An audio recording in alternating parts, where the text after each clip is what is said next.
में perpendicular axis theorem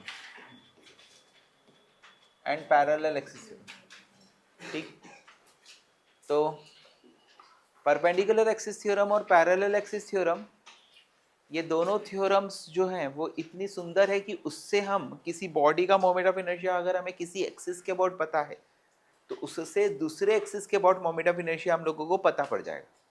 ठीक है, ये दो थ्योरम्स जो हैं बहुत सिंपल है, इजी टू यूज है ना। इन थ्योरम का प्रूफ क्या है ये मैं आपको बताऊंगा और फिर उसके बाद में इसका एप्लीकेशन अपन लोग करेंगे।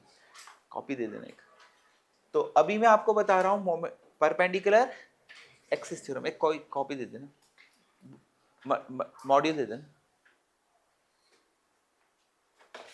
ठीक है, जैसे यहाँ पर ये एक प्लेन लेमिना है और प्लेन लेमिना का मोमेंट ऑफ इनर्शिया मुझे किसी एक्सिस के अबाउट निकालना है जो कि उसके प्लेन के परपेंडिकुलर, यानी इस एक्सिस के अबाउट निकालना है।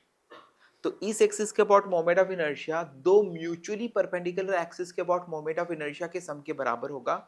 जो दोनों एक्सिस जो है वो कहां पर लाई करेंगे, जो दोनों एक्सिस कहां पर लाई करेंगे, in the plane of lamina. ये दोनों एक्सिस कहां पर लाई करेंगे, लेमिना के प्लेन पे। और तीसरा एक्सिस जो होगा वो ये होगा। तीनों एक्सिस क्या होंगे, म्यूचुअली परपेंडिकुलर होंगे और तीनों एक्सिस जो है वो कोइंसाइड करेंगे कि कॉन्करेंट होंगे, किसी एक पॉइंट से पास होंगे ना, है ना। तो यहां पर दिस इज द लेमिना, इसका मोमेंट ऑफ इनर्शिया अगर मुझे ये दो एक्सिस के अबाउट पता है, जो दोनों एक्सिस कहां पर लाई कर रहे हैं, लेमिना पर लाई कर रहे हैं और एक दूसरे के परपेंडिकुलर है। ठीक है, तो उन दोनों से पास होने वाले मोमेंट ऑफ इनर्शिया का सम इज इक्वल टू ये थर्ड एक्सिस से पास होने वाले एक्सिस के अबाउट मोमेंट ऑफ इनर्शिया के बराबर होगा। ओके, अब इसको मैं यहाँ पर रेंज दो, इसको मैं यहाँ पर दिखाता हूँ and it is applicable for plain laminas only. Okay, ये किसके लिए एप्लीकेबल है, सिर्फ प्लेन लेमिना के लिए। करेक्ट, ध्यान से समझना। प्लेन लेमिना का मतलब ये है कि जैसे अगर एक प्लेन ग्लास है उसको कैसे भी कट कर दिया है ना, तो उसके लिए एप्लीकेबल है। तो ये एक प्लेन लेमिना है।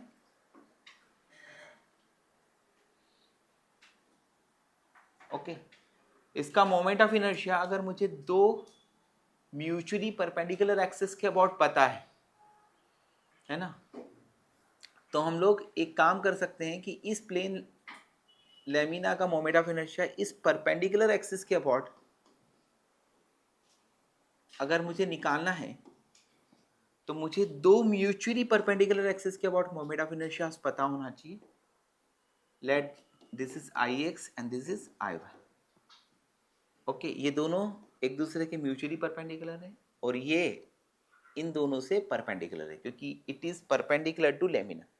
आया समझ में। तो अगर मुझे इस एक्सिस के अबाउट मोमेंट ऑफ इनर्शिया पता है तो इस हाथ के along any two mutually perpendicular axis के अबाउट मोमेंट ऑफ इनर्शिया पता होना चाहिए, जो कि दोनों जहां पर इंटरसेक्ट कर रहे हैं वहां से ही थर्ड एक्सिस पास होना चाहिए।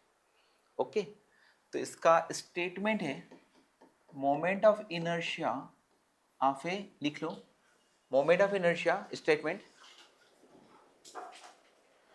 moment of inertia of a plane lamina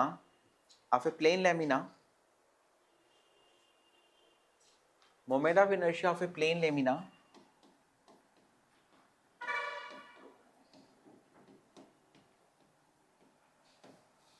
about an axis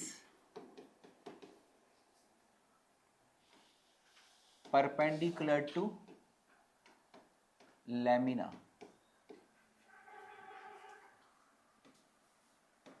is equal to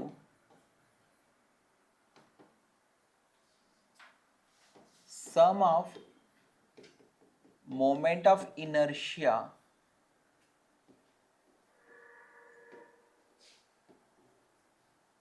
about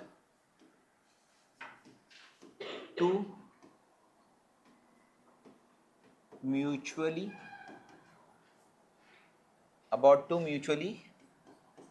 perpendicular axis lies on lamina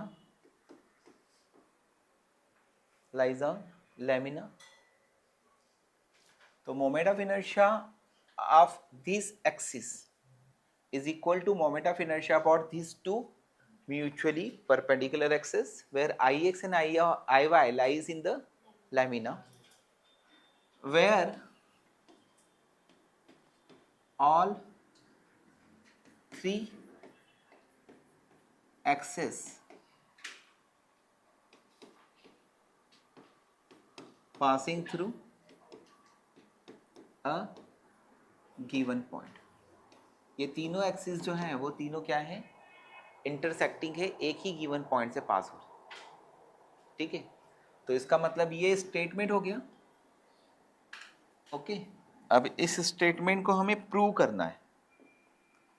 तो I इक्वल टू क्या प्रूव करना है, I X plus I Y, ये prove करना है.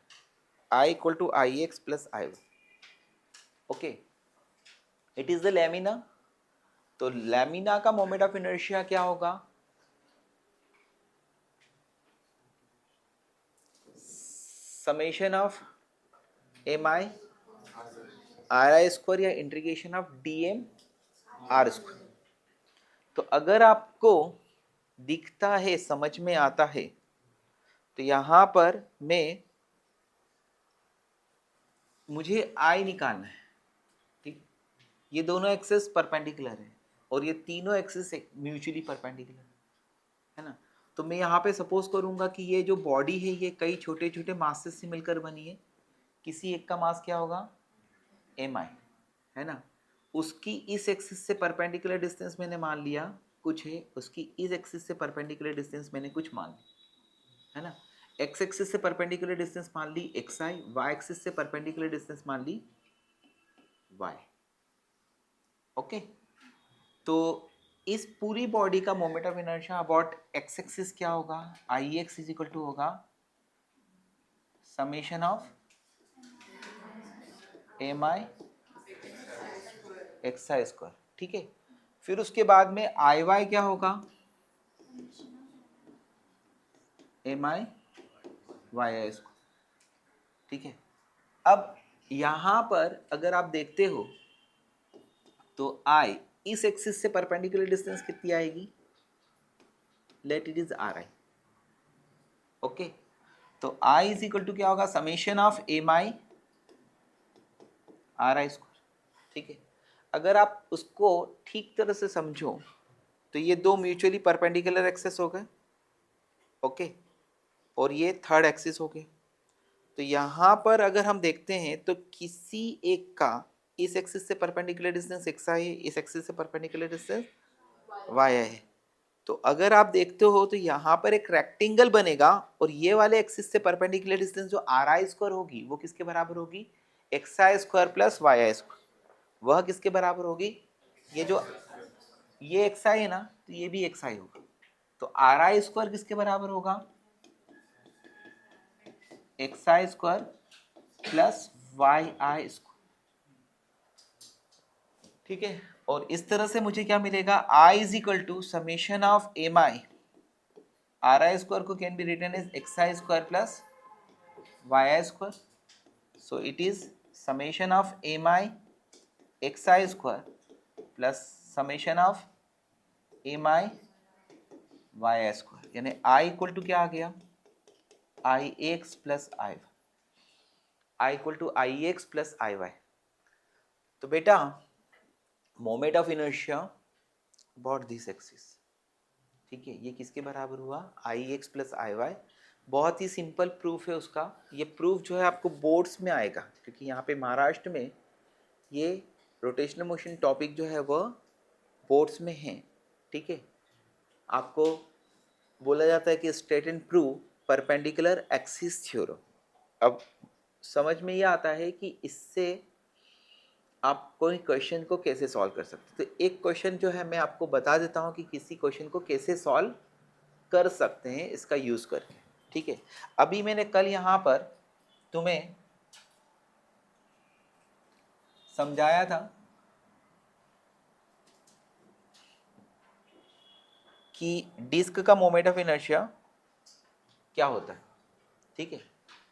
तो बेटा ये एक डिस्क है,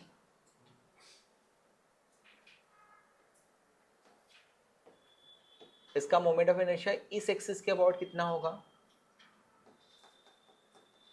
हाफ mr स्क्वायर। अगर मैंने यहाँ पर आपसे पूछा होता कि बेटा moment of inertia about diameter निकाल के दे, moment of inertia about diameter, यानी आपको यहाँ पर इसके अबाउट मोमेंट ऑफ इनर्शिया निकालना है, ठीक है।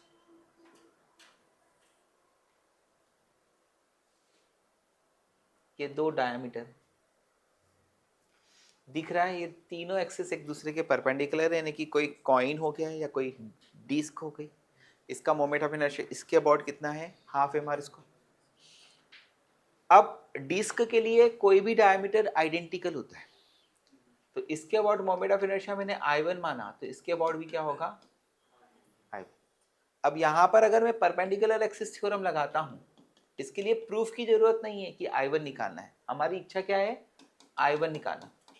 तो इसके लिए हम लोग क्या करेंगे, बोलो I इज इक्वल टू क्या होगा, Ix plus I1, and Ix and Iy both are I1। तो इसका मतलब क्या हो गया, I1 is equal to 1/2 I की वैल्यू क्या है, 1/2 mr स्क्वायर। तो आज से आप ये बता सकते हो कि किसी डिस्क का मोमेंट ऑफ इनर्शिया उसके डायमीटर के अबाउट कितना हो गया, 1/4 mr square, any one diameter के अबाउट। तो this is the application of perpendicular axis theorem. उसको हम और भी कर सकते हैं, जैसे आपके लिए अभी क्लास का वर्क है कि एक रिंग है और रिंग का मोमेंट ऑफ इनर्शिया इस एक्सिस के अबाउट कितना है, mr स्क्वायर है। तो you have to find the moment of inertia of the ring about any one diameter. Okay, ये ट्राई करिए। पैरेलल